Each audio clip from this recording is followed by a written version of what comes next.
सत श्री अकाल। PNTV ਤੇ ਖਬਰਾਂ ਦੇ ਬੁਲੇਟਿਨ 'ਚ ਮੈਂ ਹਾਂ ਪਰਮਿੰਦਰ ਤੁਹਾਡੇ ਨਾਲ। ਆਪ ਸਭ ਦਰਸ਼ਕਾਂ ਦਾ ਸਵਾਗਤ। ਪਹਿਲਾਂ ਅੱਜ ਦੀਆਂ ਮੁੱਖ ਖਬਰਾਂ ਤੇ ਪਾਉਣੇ ਆ ਝਾਤ। ਪੰਜਾਬ ਭਰ ਵਿੱਚ ਮੋਦੀ ਦੇ ਪੁਤਲੇ ਫੂਕੇ ਗਏ। ਸ਼ੋਏਬ ਆਫਤਾਬ ਨੇ ਰਚਿਆ ਇਤਿਹਾਸ। ਸਰਦ ਰੁੱਤ ਨਰਾਤਿਆਂ ਲਈ ਸਜੇ ਮਾਤਾ ਦੇ ਦਰਬਾਰ। ਤੇ ਹੁਣ ਖਬਰਾਂ ਦਾ ਵਿਸਥਾਰ। ਪੰਜਾਬ ਤੇ ਹਰਿਆਣਾ ਦੇ ਕਿਸਾਨਾਂ ਨੇ ਖੇਤੀ ਕਾਨੂੰਨਾਂ ਦੇ ਵਿਰੋਧ ਵਿੱਚ ਚੱਲ ਰਹੇ ਅੰਦੋਲਨ ਦੌਰਾਨ ਅੱਜ ਪੰਜਾਬ ਦੀਆਂ ਸਮੂਹ ਕਿਸਾਨ ਜਥੇਬੰਦੀਆਂ ਵੱਲੋਂ ਦਿੱਤੇ ਸੱਦੇ ਤੇ ਵੱਖ-ਵੱਖ ਥਾਈਂ ਪਿੰਡਾਂ ਅਤੇ ਸ਼ਹਿਰਾਂ 'ਚ ਪ੍ਰਧਾਨ ਮੰਤਰੀ ਨਰਿੰਦਰ ਮੋਦੀ ਦੇ ਪੁਤਲੇ ਫੂਕ ਕੇ ਪ੍ਰਦਰਸ਼ਨ ਕੀਤੇ। ਬਠਿੰਡਾ ਚੰਡੀਗੜ੍ਹ ਨੈਸ਼ਨਲ ਹਾਈਵੇ ਤੇ ਭਾਰਤੀ ਕਿਸਾਨ ਯੂਨੀਅਨ ਡਕੌਦਾ ਵੱਲੋਂ ਪ੍ਰਧਾਨ ਮੰਤਰੀ ਨਰਿੰਦਰ ਮੋਦੀ ਦਾ ਪੁਤਲਾ ਫੂਕਿਆ ਗਿਆ। ਇਹ ਪੁਤਲੇ ਫੂਕਣ ਦਾ ਸੱਦਾ ਕਿਸਾਨੀ ਧਿਰਾਂ ਵੱਲੋਂ ਦਿੱਲੀ 'ਚ ਆਗੂਆਂ ਨੂੰ ਬੁਲਾ ਕੇ ਕੇਂਦਰ ਦੇ ਕਿਸੇ ਵੀ ਮੰਤਰੀ ਵੱਲੋਂ ਕਿਸਾਨ ਜਥੇਬੰਦੀਆਂ ਦੇ ਆਗੂਆਂ ਨਾਲ ਗੱਲਬਾਤ ਨਾ ਕਰਕੇ ਸਗੋਂ ਉਹਨਾਂ ਨੂੰ ਖੇਤੀ ਮੰਤਰਾਲੇ ਦੇ ਸਕੱਤਰ ਸੰਜੇ ਅਗਰਵਾਲ ਵੱਲੋਂ ਮੁਲਾਕਾਤ ਦੌਰਾਨ ਖੇਤੀ ਕਾਨੂੰਨਾਂ ਬਾਰੇ ਹੀ ਸਮਝਾਉਣ ਲੱਗ ਪਏ ਸੀ ਦੇ ਵਿਰੋਧ ਵਿੱਚ ਦਿੱਤਾ ਗਿਆ। ਆਗੂਆਂ ਨੇ ਆਖਿਆ ਕਿ ਕਿਸਾਨਾਂ ਵੱਲੋਂ ਸੌਣੀ ਦੀ ਵਾਢੀ ਦਾ ਜ਼ੋਰ ਹੋਣ ਦੇ ਬਾਵਜੂਦ ਰੇਲ ਮਾਰਗਾਂ, ਟੋਲ ਪਲਾਜ਼ਿਆਂ, ਅੰਬਾਨੀ ਅਡਾਨੀ ਦੇ ਕਾਰੋਬਾਰੀ ਟਿਕਾਣਿਆਂ ਦਾ ਘਿਰਾਓ ਹੋਰ ਤਿੱਖਾ ਕੀਤਾ ਜਾਵੇਗਾ। ਪਟਿਆਲਾ ਨੇੜੇ ਪਿੰਡ ਮਹਿਮਦਪੁਰ ਵਿੱਚ ਕਿਸਾਨ ਜਥੇਬੰਦੀਆਂ ਵੱਲੋਂ ਦਿੱਤੇ ਗਏ ਸੱਦੇ ਤਹਿਤ ਪ੍ਰਧਾਨ ਮੰਤਰੀ ਨਰਿੰਦਰ ਮੋਦੀ ਦੇ ਪੁਤਲੇ ਫੂਕਣ ਮੌਕੇ ਕਿਸਾਨ ਆਗੂ ਹਰਬੰਸ ਸਿੰਘ ਮਹਿਮਦਪੁਰ ਦੀ ਦਿਲ ਦਾ ਦੌਰਾ ਪੈਣ ਕਾਰਨ ਮੌਤ ਹੋ ਗਈ। ਉਹ 63 ਵਰ੍ਹਿਆਂ ਦੇ ਸਨ ਤੇ ਪਿਛਲੇ ਲੰਮੇ ਸਮੇਂ ਤੋਂ ਕਿਸਾਨ ਯੂਨੀਅਨ ਸਿੱਧੂਪੁਰ ਨਾਲ ਜੁੜੇ ਹੋਏ ਸਨ। ਉਹਨਾਂ ਨੂੰ ਦਿਲ ਦਾ ਦੌਰਾ ਉਸ ਵੇਲੇ ਪਿਆ ਜਦੋਂ ਉਹ ਕਿਸਾਨਾਂ ਨੂੰ ਸੰਬੋਧਨ ਕਰਨ ਤੋਂ ਪਿੱਛੇ ਹੀ ਹਟੇ ਸਨ। ਕਿਸਾਨ ਆਗੂ ਦੀ ਇਸ ਮੌਤ ਤੇ ਜਗਮੋਹਨ ਸਿੰਘ ਉੱਪਲ, ਹਾਕਮ ਸਿੰਘ ਮਹਿਮਦਪੁਰ ਸਮੇਤ ਅਨੇਕਾਂ ਹੋਰਨਾਂ ਆਗੂਆਂ ਨੇ ਗਹਿਰੇ ਦੁੱਖ ਦਾ ਪ੍ਰਗਟਾਵਾ ਕਰਦਿਆਂ ਕਿਸਾਨ ਆਗੂ ਹਰਬੰਸ ਸਿੰਘ ਨੂੰ ਇਸ ਕਿਸਾਨ ਅੰਦੋਲਨ ਦਾ ਸ਼ਹੀਦ ਕਰਾਰ ਦੇ ਦਿੱਤਾ ਹੈ। ਪੱਛਮੀ ਬੰਗਾਲ ਸਰਕਾਰ ਨੇ 9 ਦਿਨਾਂ ਪਿੱਛੋਂ ਭਾਜਪਾ ਦੇ ਪ੍ਰਦਰਸ਼ਨ ਦੌਰਾਨ ਗ੍ਰਿਫਤਾਰ ਕੀਤੇ ਸਿੱਖ ਸੁਰੱਖਿਆ ਗਾਰਡ ਬਲਵਿੰਦਰ ਸਿੰਘ ਨੂੰ ਰਿਹਾ ਕਰਨ ਅਤੇ ਉਸ ਖਿਲਾਫ ਦਰਜ ਸਾਰੇ ਕੇਸ ਖਾਰਜ ਕਰਨ ਲਈ ਸਟੇਟ ਬਿਊਰੋ ਨੂੰ ਹੁਕਮ ਦੇ ਦਿੱਤੇ ਨੇ। ਬਲਵਿੰਦਰ ਤੇ ਗੈਰ ਕਾਨੂੰਨੀ ਢੰਗ ਨਾਲ ਪਿਸਤੌਲ ਰੱਖਣ ਦਾ ਦੋਸ਼ ਸੀ। ਦੱਸਣਾ ਬਣਦਾ ਹੈ ਕਿ ਬਲਵਿੰਦਰ ਦੀ ਪਤਨੀ ਕਰਮਜੀਤ ਕੌਰ ਨੇ ਆਪਣੇ ਪੁੱਤਰ ਨਾਲ ਮਿਲ ਕੇ ਮੁੱਖ ਮੰਤਰੀ ਦਫ਼ਤਰ ਦੇ ਸਾਹਮਣੇ ਅੱਜ ਧਰਨਾ ਦੇਣ ਦਾ ਐਲਾਨ ਕੀਤਾ ਸੀ। ਉਹ ਮਮਤਾ ਬੈਨਰਜੀ ਤੋਂ ਪਤੀ ਨੂੰ ਰਿਹਾ ਕਰਨ ਦੀ ਮੰਗ ਕਰ ਰਹੇ ਸਨ। ਇਸ ਦੌਰਾਨ ਹੀ ਸਿੱਖ ਸਮਾਜ ਦੇ ਆਗੂਆਂ ਨੇ ਵੀ ਬੀਤੇ ਦਿਨੀ ਮਮਤਾ ਸਰਕਾਰ ਨੂੰ ਦੱਸਿਆ ਸੀ ਕਿ ਬਲਵਿੰਦਰ ਸਿੰਘ ਦੋਸ਼ੀ ਨਹੀਂ ਹੈ। ਉਸ ਦੇ ਹਥਿਆਰ ਦਾ ਲਾਇਸੈਂਸ ਵੀ ਆਲ ਇੰਡੀਆ ਦਾ ਹੀ ਹੈ ਤੇ ਇਹ ਸਾਬਕਾ ਫੌਜੀ ਰਿਹਾ ਹੈ ਜਿਸ ਨੇ 20 ਸਾਲ ਦੇਸ਼ ਦੀ ਸੇਵਾ ਵੀ ਕੀਤੀ ਹੈ। ਦੇ ਸੰਬੰਧਿਤ ਅਧਿਕਾਰੀਆਂ ਨੂੰ ਦਸਤਾਵੇਜ਼ ਵੀ ਦਿਖਾਏ ਗਏ ਸਨ ਤੇ ਗਲਤ ਫਹਿਮੀਆਂ ਦੂਰ ਕੀਤੀਆਂ ਗਈਆਂ ਸਨ। ਇਸ ਤੋਂ ਬਾਅਦ ਮਮਤਾ ਸਰਕਾਰ ਨੇ ਬਲਵਿੰਦਰ ਨੂੰ ਰਿਹਾ ਕਰਨ ਦੇ ਨਾਲ-ਨਾਲ ਇਹ ਵੀ ਭਰੋਸਾ ਦਿੱਤਾ ਹੈ ਕਿ ਉਨ੍ਹਾਂ ਖਿਲਾਫ ਦਰਜ ਕੀਤੇ ਗਏ ਸਾਰੇ ਕੇਸ ਵੀ ਵਾਪਸ ਲਏ ਜਾਣਗੇ। ਗਿਆਨ ਵਿਗਿਆਨ ਨੂੰ ਪੰਜਾਬੀ ਭਾਸ਼ਾ 'ਚ ਲਿਖਣ ਵਾਲੇ ਉੱਘੇ ਵਿਦਵਾਨ ਡਾਕਟਰ ਕੁਲਦੀਪ ਸਿੰਘ ਧੀਰ ਦਾ ਦੇਹਾਂਤ ਹੋ ਗਿਆ। 15 ਨਵੰਬਰ 1943 'ਚ ਪਾਕਿਸਤਾਨ ਦੇ ਜ਼ਿਲ੍ਹਾ ਗੁਜਰਾਂਵਾਲਾ ਦੇ ਪਿੰਡ ਮੰਡੀ ਬਹਾਉਦੀਨ ਜੰਮੇ ਡਾਕਟਰ ਕੁਲਦੀਪ ਸਿੰਘ ਧੀਰ ਨੇ ਸਾਹਿਤ ਜਗਤ, ਸਿੱਖ ਧਰਮ ਅਤੇ ਗਿਆਨ ਵਿਗਿਆਨ 'ਚ ਵਡਮੁੱਲਾ ਯੋਗਦਾਨ ਪਾਇਆ। ਸ਼੍ਰੋਮਣੀ ਸਾਹਿਤਕਾਰ ਪੁਰਸਕਾਰ ਨਾਲ ਸਨਮਾਨਿਤ ਡਾਕਟਰ ਧੀਰ ਵੰਡ ਸਮੇਂ ਭਾਰਤ ਆ ਗਏ ਸਨ। ਇੰਜੀਨੀਅਰਿੰਗ ਦੀ ਪੜ੍ਹਾਈ ਕਰਨ ਤੋਂ ਬਾਅਦ ਉਹਨਾਂ ਨੇ PhD ਪੰਜਾਬੀ 'ਚ ਕੀਤੀ ਅਤੇ 1968 ਵਿੱਚ ਪੰਜਾਬੀ ਯੂਨੀਵਰਸਿਟੀ 'ਚ ਸੇਵਾ ਸ਼ੁਰੂ ਕੀਤੀ। ਵਰਸਿਟੀ ਡੀਨ ਅਕਾਦਮਿਕ ਤੇ ਪੰਜਾਬੀ ਵਿਭਾਗ ਮੁਖੀ ਰਹੇ ਡਾਕਟਰ ਕੁਲਦੀਪ ਸਿੰਘ ਧੀਰ ਨੇ ਲੇਖਕਾਂ ਦਾ ਰੇਖਾ ਚਿੱਤਰ ਲਿਖਣ ਦੇ ਨਾਲ-ਨਾਲ ਹੋਰ ਕਈ ਕਿਤਾਬਾਂ ਸਾਹਿਤ ਜਗਤ ਦੀ ਝੋਲੀ ਪਾਈਆਂ।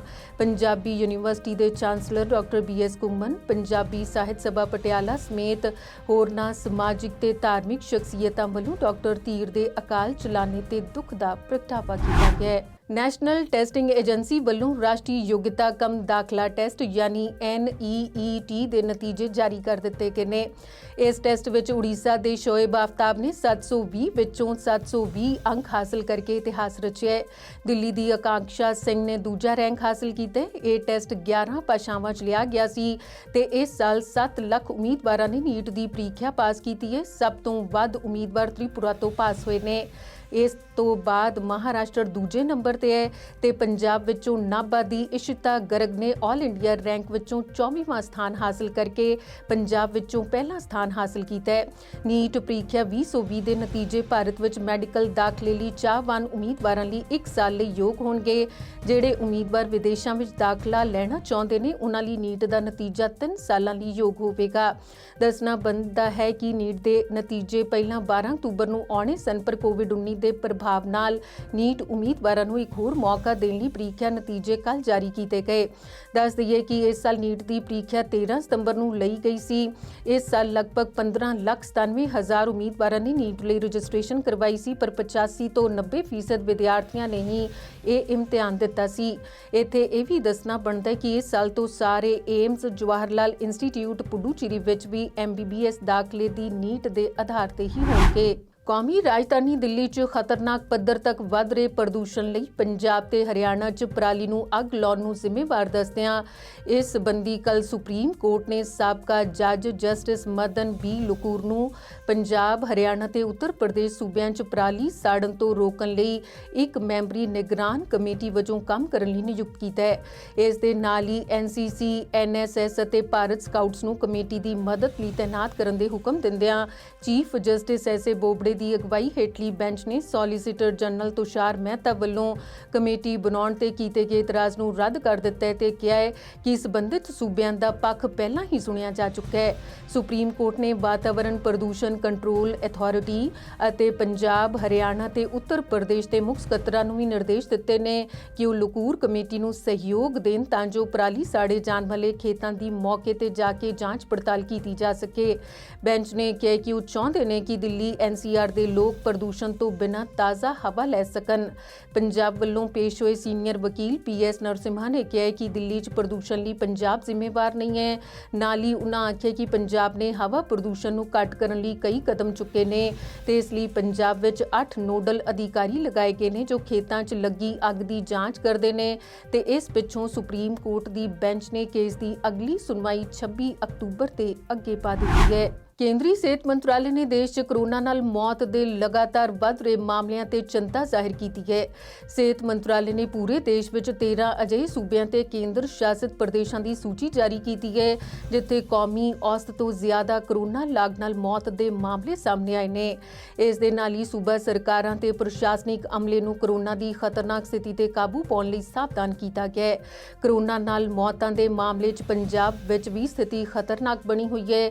ਇਸ ਸੂਚੀ ਪੰਜਾਬ 10ਵੇਂ ਨੰਬਰ ਤੇ ਹੈ। ਸੂਬੇ 'ਚ ਕੋਰੋਨਾ ਦੀ ਲਾਗ ਵਾਲੇ ਨਵੇਂ ਮਰੀਜ਼ਾਂ ਦੀ ਆਮਦ ਘਟ ਕੇ ਭਾਵੇਂ 594 ਰਹਿ ਗਈ ਹੈ, ਉੱਥੇ ਹੀ ਇਸ ਲਾਗ ਨਾਲ ਪ੍ਰਭਾਵਿਤ ਲੋਕਾਂ ਦੀ ਗਿਣਤੀ 1,26,919 ਹੋ ਗਈ ਹੈ। ਕੋਰੋਨਾ ਨਾਲ 26 ਹੋਰ ਮਰੀਜ਼ਾਂ ਦੀ ਮੌਤ ਹੋ ਜਾਣ ਨਾਲ ਇਸ ਲਾਗ ਨਾਲ ਕੁੱਲ ਮਰਨ ਵਾਲਿਆਂ ਦੀ ਗਿਣਤੀ 3,985 ਹੋ ਗਈ ਹੈ। ਲੁਧਿਆਣਾ 'ਚ ਸਭ ਤੋਂ ਵੱਧ ਕੱਲ੍ਹ 5 ਮੌਤਾਂ ਰਿਪੋਰਟ ਹੋਈਆਂ ਨੇ। ਉਂਝ ਪੰਜਾਬ 'ਚ ਅਜੇ ਵੀ 6,534 ਸਰਗਰਮ ਕੇਸ ਨੇ। ਇਧਰ ਦੇਸ਼ ਵਿੱਚ ਕੋਰੋਨਾ ਵਾਇਰਸ ਨਾਲ ਪੀੜਿਤ 62,212 ਨਵੇਂ ਮਾਮਲੇ ਸਾਹਮਣੇ ਆਉਣ ਬਾਅਦ ਕੋਵਿਡ-19 ਮਰੀਜ਼ਾਂ ਦੀ ਕੁੱਲ ਗਿਣਤੀ 74,32,680 ਹੋ ਗਈ ਹੈ ਤੇ ਬੀਤੇ 24 ਘੰਟਿਆਂ ਦੌਰਾਨ ਕੋਰੋਨਾ ਕਾਰਨ 837 ਮੌਤਾਂ ਨਾਲ ਮਰਨ ਵਾਲਿਆਂ ਦਾ ਅੰਕੜਾ 1,12,998 ਤੱਕ ਪਹੁੰਚ ਗਿਆ ਹੈ। ਇਸ ਦੇ ਨਾਲ ਹੀ 64 ਲੱਖ ਲੋਕਾਂ ਦੇ ਮਹਾਮਾਰੀ ਦੀ ਲਾਗ ਤੋਂ ਉਭਰਨ ਨਾਲ ਦੇਸ਼ 'ਚ ਕੋਰੋਨਾ ਪੀੜਤਾਂ ਦੇ ਸਿਹਤਯਾਬ ਹੋਣ ਦੀ ਦਰ 87.56% ਹੋ ਗਈ ਹੈ। ਬੀਤੇ 24 ਘੰਟਿਆਂ ਦੌਰਾਨ ਕੋਰੋਨਾ ਕਾਰਨ 837 ਮੌਤਾਂ ਨਾਲ ਮਰਨ ਵਾਲਿਆਂ ਦਾ ਅੰਕੜਾ 1,12,998 ਤੱਕ ਪਹੁੰਚ ਗਿਆ ਹੈ। ਇਸ ਦੇ ਨਾਲ ਹੀ 64 ਲੱਖ ਤੋਂ ਵੱਧ ਲੋਕਾਂ ਦੇ ਮਹਾਮਾਰੀ ਦੀ ਲਾਗ ਤੋਂ ਉਭਰਨ ਨਾਲ ਦੇਸ਼ ਵਿੱਚ ਕੋਰੋਨਾ ਪੀੜਤਾਂ ਦੇ ਸਿਹਤਯਾਬ ਹੋਣ ਦੀ ਦਰ 87.56% ਹੋ ਗਈ ਹੈ। ਜ਼ਿਕਰਯੋਗ ਹੈ ਕਿ ਕੇਂਦਰੀ ਸਿਹਤ ਮੰਤਰੀ ਡਾਕਟਰ ਹਰਸ਼ਵਰਧਨ ਨੇ ਬੀਤੇ ਦਿਨੀ ਵਿਗਿਆਨ ਅਤੇ ਟੈਕਨੋਲੋਜੀ ਵਿਭਾਗ ਦੇ ਵਿਗਿਆਨੀਆਂ ਅਤੇ CSIR ਨਾਲ ਇੱਕ ਬੈਠਕ ਕੀਤੀ ਸੀ।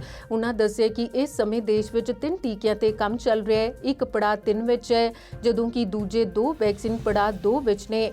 ਉਨ੍ਹਾਂ ਕਿਹਾ ਕਿ ਆਉਣ ਵਾਲੇ ਸਰਦੀ ਦੇ ਮੌਸਮ 'ਚ ਦੇਸ਼ ਲਈ ਬਹੁਤ ਮੁਸ਼ਕਿਲ ਵਾਲੇ ਹੋ ਸਕਦੇ ਨੇ ਕਿਉਂਕਿ ਤਿਉਹਾਰਾਂ ਦਾ ਮੌਸਮ ਅਤੇ ਠੰਡ ਨਾਲ ਲਾਗ ਦੇ ਵਾਧੇ ਦਾ ਜ਼ੋਖਮ ਵੀ ਹਾਲੇ ਬਰਕਰਾਰ ਹੈ। ਅਜਿਹੀ ਸਥਿਤੀ 'ਚ ਸਾਨੂੰ ਸਾਰਿਆਂ ਨੂੰ ਜਾਗਰੂਕ ਹੋਣ ਦੀ ਹੋਰ ਜ਼ਿਆਦਾ ਲੋੜ ਹੈ ਅਤੇ ਲੋਕਾਂ ਨੂੰ ਵੀ ਇਸ ਬਾਰੇ ਜਾਗਰੂਕ ਕਰਨ ਦਾ ਕੰਮ ਜਾਰੀ ਰਹਿਣਾ ਚਾਹੀਦਾ ਹੈ। ਸਰਦ ਰੁੱਤ ਨਰਾਤੇ ਅੱਜ ਤੋਂ ਸ਼ੁਰੂ ਹੋ ਗਏ ਨੇ। ਨਰਾਤਿਆਂ ਲਈ ਮਾਤਾ ਦੇ ਦਰਬਾਰ ਦਿਲ ਖਿੱਚਵੇਂ ਅੰਦਾਜ਼ ਵਿੱਚ ਸਜਾਏ ਗਏ ਨੇ। ਸ਼ਕਤੀ ਪੀਠ ਮਾਤਾ ਚਿੰਤਪੁਰਨੀ ਦਰਬਾਰ ਨੂੰ ਫੁੱਲਾਂ ਤੇ ਲਾਈਟਾਂ ਨਾਲ ਸਜਾਇਆ ਗਿਆ ਹੈ।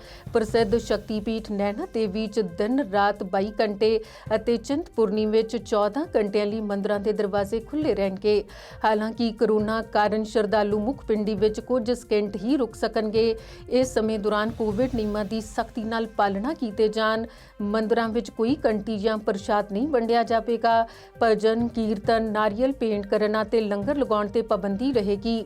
ਦੱਸ ਦਈਏ ਕਿ ਕਰੋਨਾ ਕਾਰਨ ਮੰਦਰਾਂ ਨੂੰ ਸੌਣ ਅਸ਼ਟਮੀ ਮੇਲੇ 'ਚ ਬੰਦ ਕਰ ਦਿੱਤਾ ਗਿਆ ਸੀ। ਡਿਪਟੀ ਕਮਿਸ਼ਨਰਾਂ ਤੇ ਮੰਦਰ ਦੇ ਅਧਿਕਾਰੀਆਂ ਨੇ ਸ਼ਰਧਾਲੂਆਂ ਨੂੰ ਅਪੀਲ ਕੀਤੀ ਹੈ ਕਿ ਉਹ ਬਿਮਾਰ, ਬਜ਼ੁਰਗਾਂ ਅਤੇ ਬੱਚਿਆਂ ਨੂੰ ਨਾਲ ਲਿਆਉਣ ਤੋਂ ਪਰਹੇਜ਼ ਕਰਨ। ਉਧਰ ਵੈਸ਼ਨੋ ਦੇਵੀ ਦਾ ਦਰਬਾਰ ਵੀ ਫੁੱਲਾਂ ਤੇ ਰੰਗ ਬਿਰੰਗੀਆਂ ਲਾਈਟਾਂ ਨਾਲ ਸਜਾਇਆ ਗਿਆ ਹੈ। ਰੇਲਵੇ ਵਿਭਾਗ ਵੱਲੋਂ ਆਉਂਦੇ ਤਿਉਹਾਰਾਂ ਦੇ ਸੀਜ਼ਨ ਦੇ ਮੱਦੇਨਜ਼ਰ ਦੁਰਗਾ ਪੂਜਾ, ਦੁਸਹਿਰਾ, ਦੀਵਾਲੀ ਅਤੇ ਛਠ ਦੇ ਤਿਉਹਾਰਾਂ 'ਚ ਯਾਤਰੀਆਂ ਲਈ ਰੇਲਵੇ ਨੇ 392 ਤੋਂ ਇਲਾਵਾ ਹੋਰ ਖਾਸ ਰੇਲ ਗੱਡੀਆਂ ਨੂੰ ਚਲਾਉਣ ਦਾ ਫੈਸਲਾ ਕੀਤਾ ਹੈ। ਇਹ 20 ਅਕਤੂਬਰ ਤੋਂ 30 ਨਵੰਬਰ ਤੱਕ ਇੱਕ ਨਿਸ਼ਚਿਤ ਸਮੇਂ ਲਈ ਚਲਾਏ ਜਾਣ ਦੀ ਯੋਜਨਾ ਹੈ। ਇਸ ਲਈ ਰੇਲਵੇ ਵਿਭਾਗ ਵੱਲੋਂ ਵੱਖ-ਵੱਖ ਥਾਵਾਂ ਦੀ ਮੰਗ ਦੇ ਆਧਾਰ ਤੇ 196 ਜੋੜੀ ਟ੍ਰੇਨਸ ਚਲਾਉਣ ਨੂੰ ਮਨਜ਼ੂਰੀ ਦਿੱਤੀ ਗਈ ਹੈ। ਇਹ ਰੇਲ ਗੱਡੀਆਂ ਰੋਜ਼ਾਨਾ, ਹਫ਼ਤੇ 'ਚ 4 ਵਾਰ, ਹਫ਼ਤੇ 'ਚ 1 ਵਾਰ ਚੱਲਣ ਵਾਲੀਆਂ ਗੱਡੀਆਂ ਸ਼ਾਮਿਲ ਨੇ। ਰੇਲਵੇ ਵਿਭਾਗ ਨੇ ਆਖਿਆ ਕਿ ਸਾਰੀਆਂ ਸੁਪਰ ਫਾਸਟ ਨੇ ਤੇ ਇਹਨਾਂ ਦੀ ਸਪੀਡ 55 ਕਿਲੋਮੀਟਰ ਪ੍ਰਤੀ ਘੰਟਾ ਹੋਵੇਗੀ। ਉੱਥੇ ਹੀ ਇਹਨਾਂ ਦਾ ਕਿਰਾਇਆ ਮੇਲ ਤੇ ਐਕਸਪ੍ਰੈਸ ਗੱਡੀਆਂ ਦੇ ਮੁਕਾਬਲੇ 10 ਤੋਂ 30% ਜ਼ਿਆਦਾ ਹੋਵੇਗਾ। ਰੇਲਵੇ ਨੇ ਜ਼ੋਨਲ ਅਧਿਕਾਰੀਆਂ ਨੂੰ ਨਿਰਦੇਸ਼ ਦਿੱਤੇ ਨੇ ਕਿ ਇਹਨਾਂ ਰੇਲ ਗੱਡੀਆਂ 'ਚ AC 3 ਕੋਚ ਵਧੇਰੇ ਗਿਣਤੀ 'ਚ ਹੋਣਗੇ। ਦੱਸਣਾ ਬਣਦਾ ਹੈ ਕਿ ਅਨਲੌਕ ਤੋਂ ਬਾਅਦ 12 ਮਈ ਤੋਂ ਹੁਣ ਤੱਕ ਰੇਲਵੇ ਵਿਭਾਗ ਵੱਲੋਂ ਦੇਸ਼ ਭਰ 'ਚ 550 ਮੇਲ, ਐਕਸਪ੍ਰੈਸ ਵਿਸ਼ੇਸ਼ ਰੇਲ ਗੱਡੀਆਂ ਚਲਾਈਆਂ ਜਾ ਰਹੀਆਂ ਨੇ ਤੇ ਲੋਕਡਾਊਨ ਤੋਂ ਪਹਿਲਾਂ ਲੋਕਲ, ਮੇਲ, ਐਕਸਪ੍ਰੈਸ, ਸ਼ਤਾਬਦੀ, ਰਾਜਧਾਨੀ, ਦੁਰੰਤੋ ਨੂੰ ਮਿਲਾ ਕੇ 11,000 ਤੋਂ ਵੱਧ ਰੇਲ ਗੱਡੀਆਂ ਚੱਲਦੀਆਂ ਸਨ। ਤੇ ਹੁਣ ਕੁਝ ਖਬਰਾਂ ਇਤਿਹਾਸ ਦੇ ਸਫ਼ਿਆਂ ਤੋਂ। ਅੱਜ ਦਾ ਦਿਨ ਇਤਿਹਾਸ ਦੇ ਸਫ਼ਿਆਂ ਤੇ ਖਾਸ ਅਹਿਮੀਅਤ ਰੱਖਦਾ ਹੈ। ਮਦਰ ਟਰੇਸਾ ਨੂੰ ਅੱਜ ਦੇ ਦਿਨ ਸਾਲ 1979 ਵਿੱਚ ਨੋਬਲ ਸ਼ਾਂਤੀ ਪੁਰਸਕਾਰ ਦਿੱਤਾ ਗਿਆ ਸੀ। ਮਦਰ ਟਰੇਸਾ ਦਾ ਜਨਮ 26 ਅਗਸਤ 1910 ਨੂੰ ਸਕਾਬਜੇ, ਅਲਬਾਨੀਆ 'ਚ ਹੋਇਆ ਸੀ। ਉਹਨਾਂ ਦਾ ਨਾਮ ਗੌਂਜਾ ਬੁਆਜੀ ਜੂ ਸੀ। ਜਦੋਂ ਸਿਰਫ 12 ਸਾਲ ਦੇ ਸਨ ਤਾਂ ਉਹਨਾਂ ਮਹਿਸੂਸ ਕੀਤਾ ਕਿ ਉਹ ਆਪਣੀ ਜ਼ਿੰਦਗੀ ਮਨੁੱਖੀ ਸੇਵਾ 'ਚ ਬਿਤਾਉਣਗੇ। 18 ਸਾਲ ਦੀ ਉਮਰ ਵਿੱਚ ਸਿਸਟਰ ਆਫ ਲਰੋਏ 'ਚ ਸ਼ਾਮਿਲ ਹੋ ਗਏ। ਆਇਰਲੈਂਡ ਜਾ ਕੇ ਅੰਗਰੇਜ਼ੀ ਸਿੱਖੀ। 1929 ਵਿੱਚ ਲੋਰੈਂਟ ਕਨਵੈਂਟ ਕੋਲਕਾਤਾ ਆ ਗਏ। ਦੂਸਰੇ ਵਿਸ਼ਵ ਯੁੱਧ ਤੋਂ ਬਾਅਦ ਬੰਗਾਲ ਵਿੱਚ ਇੱਕ ਭਿਆਨਕ ਕਾਲ ਪਿਆ। ਫਿਰ ਮਦਰ ਟਰੇਸਾ ਗਰੀਬਾਂ ਦੀ ਸੇਵਾ ਕਰਨ ਲੱਗ ਪਏ। ਉਹਨਾਂ ਨੇ ਅਕਤੂਬਰ 1950 ਵਿੱਚ ਵੈਟੀਕਨ ਤੋਂ ਮਿਸ਼ਨਰੀ ਆਫ ਚੈਰਿਟੀ ਬਣਾਈ। 1951 'ਚ ਭਾਰਤੀ ਨਾਗਰਿਕਤਾ ਹਾਸਲ ਕੀਤੀ ਤੇ ਫਿਰ ਆਪਣੀ ਜ਼ਿੰਦਗੀ ਦੇ ਆਖਰੀ ਸਾਹ ਯਾਨੀ 1997 ਤੱਕ ਭਾਰਤ ਵਿੱਚ